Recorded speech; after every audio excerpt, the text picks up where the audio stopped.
वर्तमान की दुनिया के दोस्तों नमस्कार, मैं अखिलेश कुमार। आज हम बात करेंगे यूपीएससी सीएसई 2024 सामान्य अध्ययन चतुर्थ प्रश्न पत्र के प्रश्न संख्या 5A की। यह प्रश्न है, आचरण संहिता और नैतिक संहिता यानी कोड ऑफ कंडक्ट और कोड ऑफ एथिक्स लोक प्रशासन में मार्गदर्शन के स्रोत हैं। आचरण संहिता पहले से ही क्रियान्वित है, जबकि नैतिक संहिता अभी तक लागू होना बाकी है। शासन में सत्यनिष्ठा, ईमानदारी और पारदर्शिता बनाए रखने के लिए एक उपयुक्त आदर्श नैतिक संहिता का सुझाव दीजिए। आप सबको मालूम है कि भारत में प्रशासनिक क्षेत्र में, लोक सेवा के क्षेत्र में आचरण संहिता तो है, लेकिन नैतिक संहिता नहीं है। और इसके साथ साथ यह भी स्पष्ट है कि दरअसल आचरण संहिता जो है वह लोक सेवा के क्षेत्र में जो नैतिकता है या जो एथिक्स है उसके भी मार्गदर्शन का काम करती है, लेकिन एक नैतिक संहिता की भी ज़रूरत महसूस की जाती है। और इसलिए उस संदर्भ में यह प्रश्न जो है वह उसी पर आपसे सवाल पूछ रहा है, आपसे सुझाव मांग रहा है कि एक उपयुक्त आदर्श नैतिक संहिता कैसे संभव हो सकती है। दरअसल जो आचरण संहिता है वह आचरण संहिता दायित्व, पद के दायित्व, उसके कर्तव्य, नियम, संविधान, उसकी व्यवहारिक सीमाएं और उसके प्रवर्तनीय मानकों के आधार पर तय की जाती है, जो कि पहले से हमारे यहाँ आचरण संहिता के रूप में।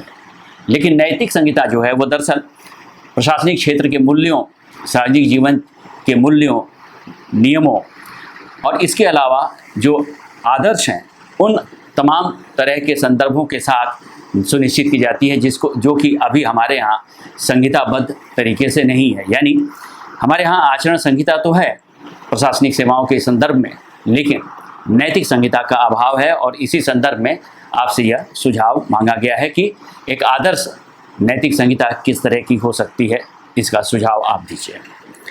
इस प्रश्न को करने में मैंने जिन मोटे बिंदुओं पर ध्यान दिया है वो इस तरह से हैं कि नैतिक संहिता निर्णय लेने और पेशेवर ईमानदारी की दिशा में मूल सिद्धांतों, मूल्यों और नैतिक आदर्शों को परिभाषित करती है। यानी सिद्धांत, मूल्य और आदर्श नैतिक संहिता के वाहक हैं, जबकि आचरण संहिता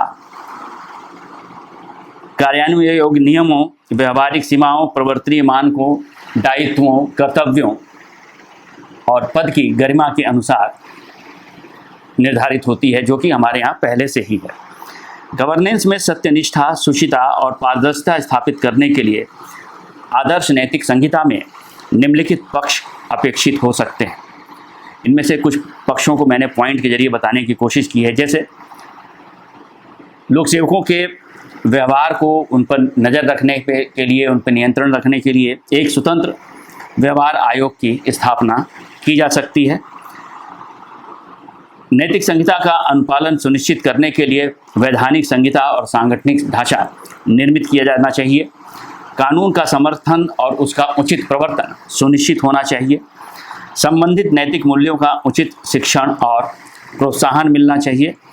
दिशा निर्देश स्पष्ट होने चाहिए, यानी दिशा निर्देशों में स्पष्टता होनी चाहिए। और नैतिक संहिता को लागू करने के संदर्भ में ही नियमित रूप से विभिन्न क्षेत्रों, विभिन्न विभागों में नियमित प्रशिक्षण कार्यक्रम आयोजित किए जाने चाहिए। इसके साथ साथ ई गवर्नेंस, आरटीआई जैसे जो निगरानी माध्यम हैं तथा नागरिक प्रतिक्रिया तंत्र हैं, यानी नागरिकों के प्रतिक्रिया तंत्र हैं, उनको सशक्त बनाना चाहिए। साथ ही जो सचेतक होते हैं, यानी विशल ब्लोअर, उनका संरक्षण सुनिश्चित करना चाहिए। इसके साथ साथ नैतिक संहिता का पालन सुनिश्चित करने के लिए जो कर्मचारी हैं या जो लोक सेवक हैं उनको पदोन्नति और आर्थिक प्रोत्साहन भी प्रदान किया जाना चाहिए। ये कुछ पक्ष हैं जो एक नैतिक आचार संहिता की स्थापना में एक सुझाव के रूप में दिए जा सकते हैं।